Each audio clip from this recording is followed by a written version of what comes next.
আসসালামু আলাইকুম। এসির পাম্প ডাউন বলতে বোঝানো হচ্ছে যে পুরা ইউনিটের গ্যাস আউটডোর ইউনিটে লক করে রাখা।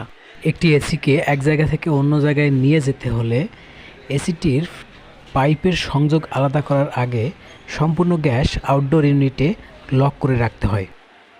এসিটি এখন বন্ধ আছে এবং স্টপ প্রেশার দেখাচ্ছে। আগেই রিমোটের সাহায্যে এসিটিকে অন করে দিয়েছি এবং ইনডোরটি চলতেছে।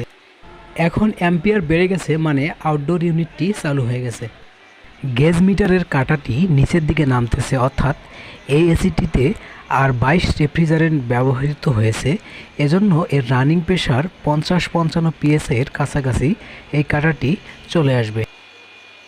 এই মুহূর্তে আমাদের এসিটি সঠিক রানিং প্রেশার এবং সঠিক অ্যাম্পিয়ার নিয়ে চলতেছে।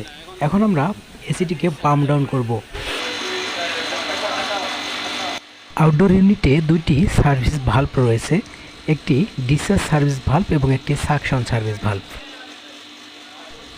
এটি হলো ডিসচার্জ সার্ভিস ভাল্ব এবং এটি suction service valve. Suction service ভাল্বে আমরা গেজ মিটারটি সংযোগ দিয়ে নিয়েছি। এখন এসিটিকে পাম্প ডাউন করার জন্য আমরা প্রথমত ডিসচার্জ সার্ভিস ভাল্বটি সম্পূর্ণ অ্যালেন কি দ্বারা বন্ধ করে দেব। সম্পূর্ণ ঘুরিয়ে বন্ধ করে দেওয়ার পর লক্ষ্য রাখতে হবে মিটারের দিকে, অর্থাৎ গেজ মিটারের কাঠা শূন্যর দিকে চলে আসবে এবং তখন আমরা সাকশন সার্ভিস পোর্টটিকে বন্ধ করে দেব। সাকশন সার্ভিস ভালভ বন্ধ করার সাথে সাথেই এসিটিকে অফ করে দিতে হবে।